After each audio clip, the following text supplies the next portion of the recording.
Praise the lord. పునరుద్ధానుడైన యేసుక్రీస్తు నామంలో మీ అందరికీ శుభాభివందనాలండి. బాగున్నారా? యేసయ్య మీ అందరిని ఆశీర్వదించును గాక. అనుదిన వాత్సల్యత అనునేటి వాక్య ధ్యానాంశాన్ని ఉదయకాలం ధ్యానించుకుందాం రండి. పరిశుద్ధ బైబిల్ గ్రంథములో సామెతల పుస్తకం 24వ అధ్యాయము 16వ వాక్య భాగాన్ని నేను చదువుతాను. వీలైతే బైబిల్ తెరిచి వాక్యాన్ని గమనించండి. నీతిమంతుడు 7 మార్లు పడినను తిరిగి లేచును. యేసయ్యకి మహిమ కలుగును గాక. దైవజనమా, చదవబడిన ఈ వాక్య భాగాన్ని విని వెంటనే నీ గుండెల్లో ఒక ప్రశ్న ప్రారంభించబడింది కదూ. ఏదో తెలియని కంగారు కన్నీళ్లు నీలో ప్రారంభించబడ్డాయి కదూ. ఒకప్పుడు నువ్వు నీతిమంతుడివే, ఒకప్పుడు నువ్వు ప్రార్థన యోధుడివే, ఒకప్పుడు నువ్వు పరిశుద్ధుడివే, ఒకప్పుడు నువ్వు సంఘానికి మూల పురుషుడివే, ఒకప్పుడు పాటగాడివే, ఒకప్పుడు ఆటగాడివే, ఒకప్పుడు అన్ని విషయాలలో నువ్వు ఆరితేరిన వ్యక్తివే. కానీ ఎక్కడ ఏదో ఒక చిన్న లోపం నీలో ఎదురైంది.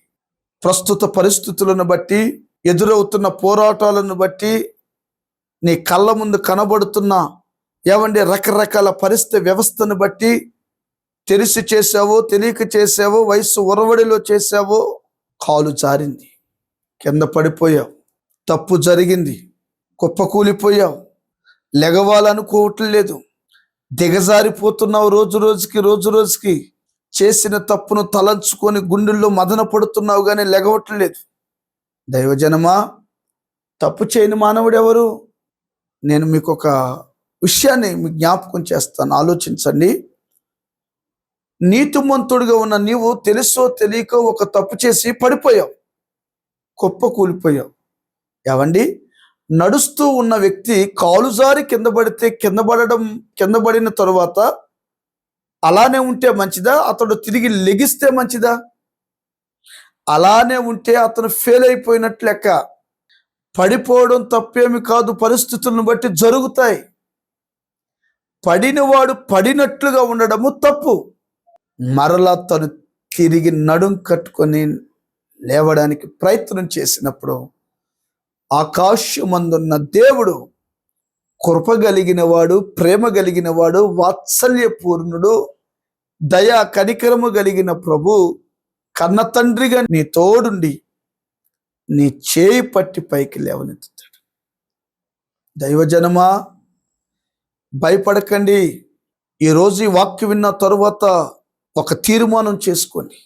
నేను నీతిమంతుడినే, నీతిమంతురాలినే, పదే పదే పడిపోతున్నానే, అది ఒక బలహీనతగా నిన్ను పట్టి పీడిస్తుందేమో. యేసు నామములో బలహీనత దురాత్మ విడిచి పావునుగా. ఆమేన్. పరిశుద్ధాత్ముడు నిన్ను బలపరచునుగాక.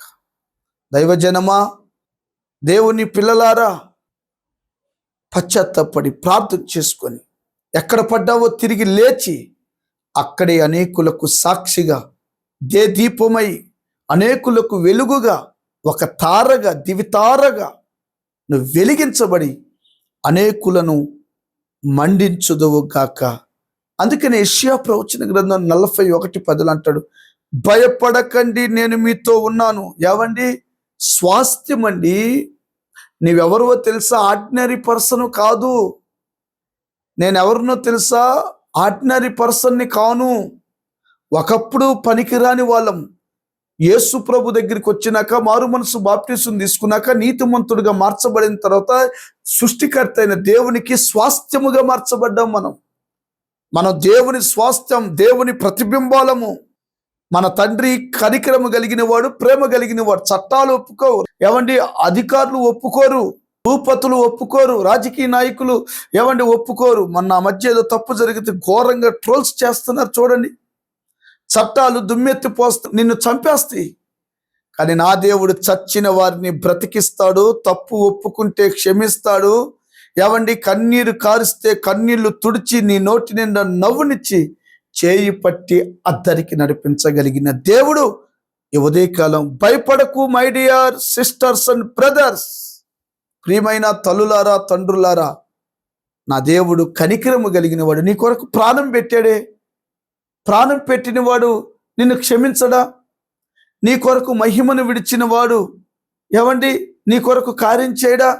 ఖచ్చితంగా చేస్తాడండి. నేను ఈ మధ్య ఒక చిన్న పాట రాస్తూ ఆ పాటలో ఇలా అన్నాను, నీలాంటి దేవుడెవరు ఈ ధరణిలో యేసయ్యా,